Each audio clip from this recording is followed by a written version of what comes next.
ஆந்திராவுக்கு போனா நாயக், வட இந்தியாவுக்கு போனா நாயக், தமிழ்நாட்டுக்கு வந்தா நாயக்கர் அல்லது நாயகர். நாயகன் அப்படின்னா கதாநாயகன் சொல்றோம் இல்லையா, நாயக் என்றால் தலைவன் என்று பொருள். ஊர் தலைவர் நாயக், அவர் ஊர் தலைவர், அவர் நாயக் அப்படின்னா தலைவர் அர்த்தம். இங்க நாயக்கர் சாதி ஆகி போச்சு, ராமசாமி நாயக்கர் சாதி ஆகி போச்சு, இதெல்லாம் பட்ட பெயர். நாயுடு என்பது கூட பட்ட பெயர் தான். அது தெலுங்குல நாயுடு, தமிழ்ல நாயக. அங்க டூ டூன்னு எல்லாம் முடியும், லூ லூன்னு முடியும். தெலுங்குல எல்லா சொற்களும் டூன்னு முடியும், இல்ல லூன்னு முடியும். அது நாயுடுன்னு ஆயிடுச்சு. இது பட்ட பெயர்.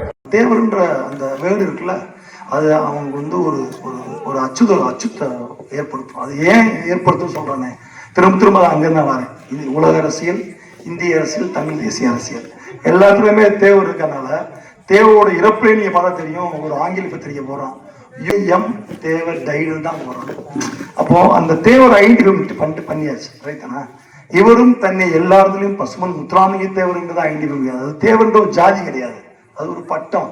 இப்ப எங்க ஐயா, அவங்க ஐயா, அவங்க ஐயா, அவங்க ஐயா, அது பட்டம். எப்படி குலசாமியை கும்பிடுவோமோ, என் முன்னோர் தானே குலசாமி, அது கும்பிடுவோம். அப்புறம் அடுத்து அடுத்து அடுத்து நம்ம கூட்டத்துல ஒரு பெரிய ஹெட் இருப்பாப்புல, அவர் இறந்துருவாரு, அவர் நல்லா செஞ்சிருப்பாரு, அவர் குலசாமி வச்சு கும்பிடுறோம். அப்படியே அது காலம் தொட்டு வருது. இந்த தேவர் பட்டம்ன்றது அப்படிதான், அது ஒரு சாதி கிடையாது. சாதியை நம்ம 3 பேரும் கல்லரும் மரவராக முடியாரும் நம்ம பேருக்கடி சாதியை போட மாட்டோம்.